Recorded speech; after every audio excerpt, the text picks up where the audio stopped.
دیا, وہ قدموں میں گر گئے, کہا کہ حضور یقیناً آپ ہی ولی کامل اور اس لائق ہے کہ میں آپ سے مرید ہوں. بہرحال ان سے پھر آپ مرید ہوئے, سلسلہ فردوسیہ کی شاخ کو آپ نے فروغ دیا, اور پھر ان سے بہت سارے واقعات اور کرامتیں بھی منسوب ہے, یہاں تک کہ ان کی بڑی کرامتوں میں جو ایک کرامت کا ذکر اکثر کیا جاتا ہے اور جو بڑے وثوق سندوں کے ساتھ اور علماء جس پر اعتماد کرتے وہ یہ ہے کہ جب ان کے وصال کا وقت آیا حضرت شرف الدین یحییٰ منیری رحمۃ اللہ علیہ کا, اس کو لطائف اشرفی میں واقعہ لکھا ہے جو مخدوم اشرف سمنانی رحمۃ اللہ علیہ کی ملفوظات ہے. اپنے مریدوں کو بلایا اور وصیت کی کہ اب میرا انتقال کا وقت قریب آ گیا ہے, اور وصیت یہ ہے کہ میری نماز جنازہ ایک آل رسول سید زادہ پڑھائے, اور ان کی خاصیت اور پہچان یہ ہوں گی کہ وہ ساتوں قرات ان کو اللہ تعالیٰ نے عطا کی ہے, قرآن کی ساتوں قرات سے واقف, حافظ قرآن ہے, قرآن کے عالم و فاضل ہے, علم حدیث کے عامل ہے, اور ساتوں قرات پر ان کو عبور ہے, اور یہ ہے کہ آل رسول اللہ کی اولادوں میں سے ہے, وہی میری نماز جنازہ پڑھے. یہ وصیت کر کے آپ کا انتقال ہو جاتا ہے. اور ادھر حضرت مخدوم اشرف سمنانی رحمۃ اللہ تعالی علیہ حضرت خضر علیہ السلام کے حکم سے سمنا سے نکل کر ہندوستان آتے ہیں, اور رہنمائی کی گئی کہ تمہارا حصہ جو ہے وہ شیخ علاؤدین پنڈوی رحمۃ اللہ علیہ جو بنگال میں ہے, ان کا مزار ہے, ان کے پاس ہے. حضرت شیخ علاؤدین پنڈوی رحمۃ اللہ علیہ سے مرید ہونے کی غرض سے آپ پنڈوی کی طرف سفر کر رہے ہیں. راستے میں وہی علاقہ پڑتا ہے جہاں حضرت شرف الدین یحییٰ منیری کا علاقہ تھا, اور ادھر حضرت کا وصال ہو گیا.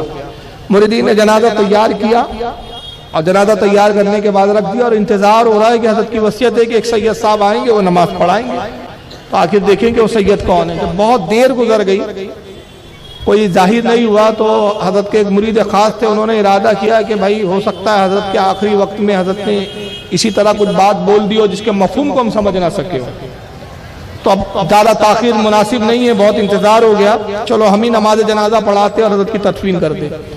ابھی جیسے مصلی پہ آگے بڑھنا چاہتے تھے کہ پیچھے سے آواز آئی کہ ٹھہر جاؤ. دیکھا تو ایک بڑے حسین و جمیل بزرگ چلے آ رہے ہیں, جو رک گئے. یہ مصلی پہ آئے, ابھی نماز پڑھانے کا ارادہ ہی کیا, تو انہوں نے کہا حضرت اپنا تعارف تو دیجئے. کہا فقیر مخدوم اشرف جہانگیر سمنانی آل رسول ہے, اور الحمدللہ میں ساتوں قرات کا قاری بھی ہوں, اور تمہارے پیر نے جس کے بارے میں وصیت کی وہ میں ہوں, جبکہ کوئی ملاقات نہیں, کوئی کچھ نہیں. یہ اس دور کا بزرگوں کا تصوفانہ انٹرنیٹ ہے, اور ہو سکتا ہے کہ ان باتوں کو اگر وہابیوں کو ہضم نہ ہو تو میں ان کا ہاضمہ ٹھیک کرنا اچھے سے جانتا ہوں.